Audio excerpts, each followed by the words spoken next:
so they can adjust to the environment. Many birds also use the feather in their wings for flight and their tail feathers for steering. Examples of birds are chickens, ostriches, and eagles. We also have hummingbird, hawks, and many more. Now, birds are toothless, but they use their beaks to get food. They are warm-blooded and they hatch from eggs. So, in vertebrates, we have two classifications too. We have the warm-blooded and the cold-blooded. The cold-blooded cannot adjust to their environment. The warm-blooded can adjust to any of the environment. Next classes we have mammals. The distinct characteristic of mammals is the presence of mammary glands in the females which function to produce milk to feed their young ones. The body covering of mammals is fur or hair. So yeah, like us, we have hair. Some animals have fur, some have hair, okay? So the body covering of mammals is fur or hair, right? Examples of mammals are humans. Well, we're not really mammals, but scientists consider us as being guinea pigs, lions, bears, dolphins, and whales. So you might say that, why is whale considered as mammal? Well, I don't know about that. Except for the platypus and spiny anteaters, mammal offsprings are born live and not from eggs. Female mammals nurse their young. Mammals are warm-blooded. They can regulate their own temperature. Next one is we have the reptiles. The reptiles are covered with hard shells or scales which serves as protection. Reptiles hatch from leathery eggs, but in some species, the eggs hatch internally and the offspring is born live. Examples of reptiles are snakes, crocodiles, turtles, and lizards. Of course, you already know that there is the lizard. Reptiles breathe through the lungs. They are also cold-blooded animals, that is, their bodies react to the temperature of their surroundings. For example, if the weather gets too hot, they need to go to the water or shade to cool off. So, as you may not have thought, the reptiles are cold-blooded animals. Next class is we have amphibians.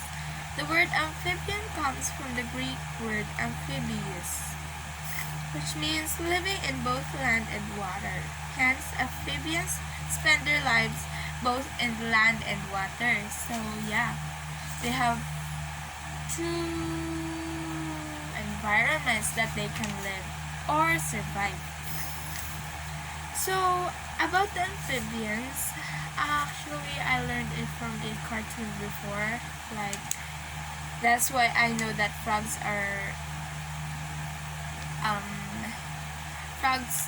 are included here.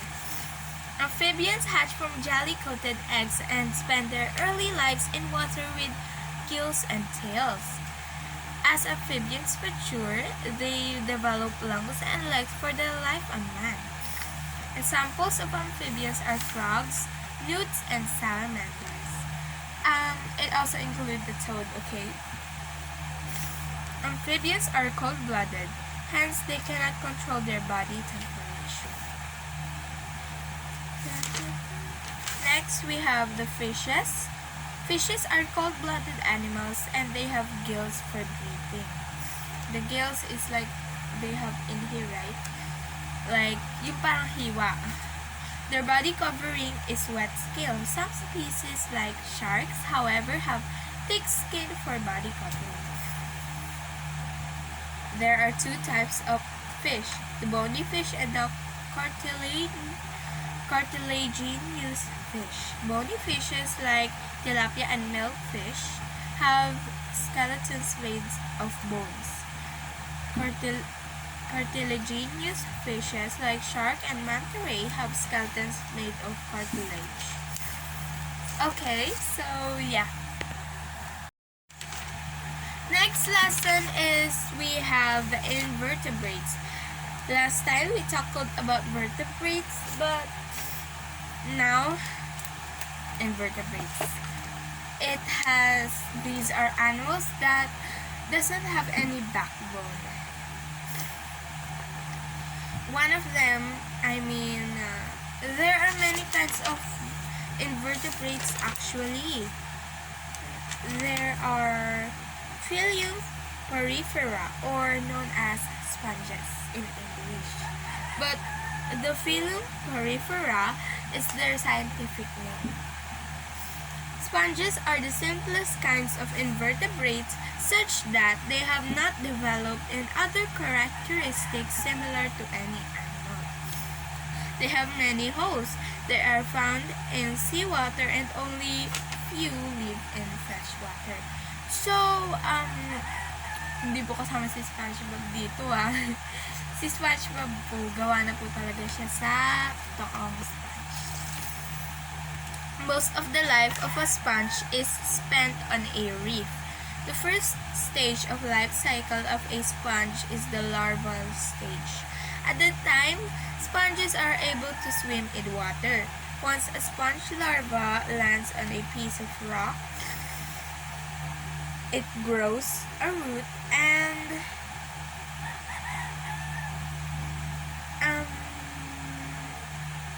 anchors there for the rest of its life. So at first, when they are babies or larvae like that, they can swim in the water or sea like that.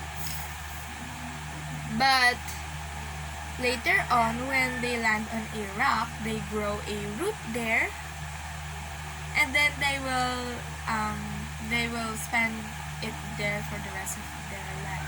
You may have thought that sponges doesn't have any life, but it has a life. Next, we have the phylum Echinodermata, or echinoderms. Echinoderm is derived from two words, echino, which means spiny, while derms, which means skin. So if we put them together, spiny skins. These invertebrates are marine and bottom dwellers. Echinoderms have radial symmetry, which means that when you cut an echinoderm, it will produce equal halves. So when you cut an echinoderm, later on, there will be two of the species. Why? Because when you cut them, some of them can regenerate, like the starfish. Echinoderms use their tube or feet for movement. These are the little tubes on one sees under a starfish, right? It's like tentacles like that. Tube feet are also used by echinoderms in finding and eating food. For example, if a starfish finds a bivalve mussel or clam, they attach these tube feet to the shell and suck up soft portion of a mussel inside. Okay, next one, we have the phylum Cnidaria, or known as Cnidarians. So it has a silent C, so it may not have spelled Cnidarians. The phylum Cnidaria has an approximate 9,000 species around the world. They are the simplest but one of the most beautiful marine invertebrates. Some Some species of cnidarians are very deadly to humans, so they are very dangerous. Examples are lion mane, jellyfish, and the very venomous Irukandji jellyfish that can kill a full-grown adult in one sting. Scary, right? Sea animals are cnidarians that look like a flower, but they have a dozen tentacles used to catch and prey. So innocent looking, but corals have their exoskeleton made of calcium carbonate that makes them look like a rock. However, when observed closely, there are thousands of living shells waving near the corals. Okay, so next we have the phylum Mollusca, or mollusks. Mollusk is derived from the Latin word molluscus, which means soft. Okay, octopus and squid or mollusks belong to a group named. Actually, they have shell. They have a hard part there, and then but they also have a soft part that's used to keep them safe. Snails and slugs are also mollusks. Okay, they belong to a group called gastropods. Next are the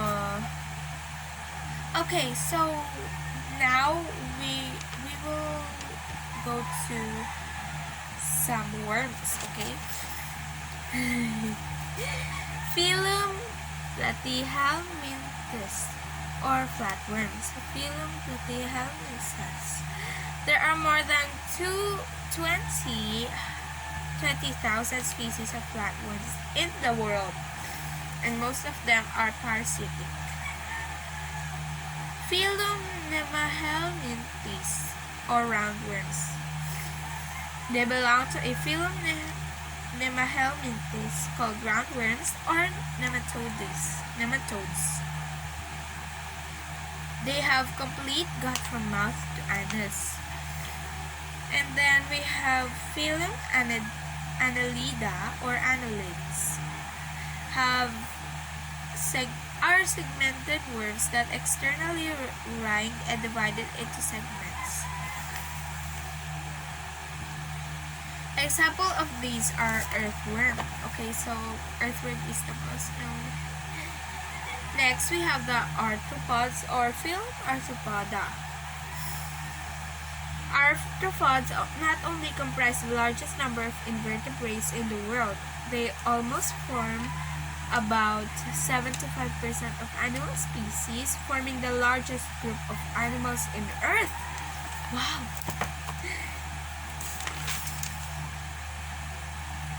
Okay, so that's all for now. So yeah.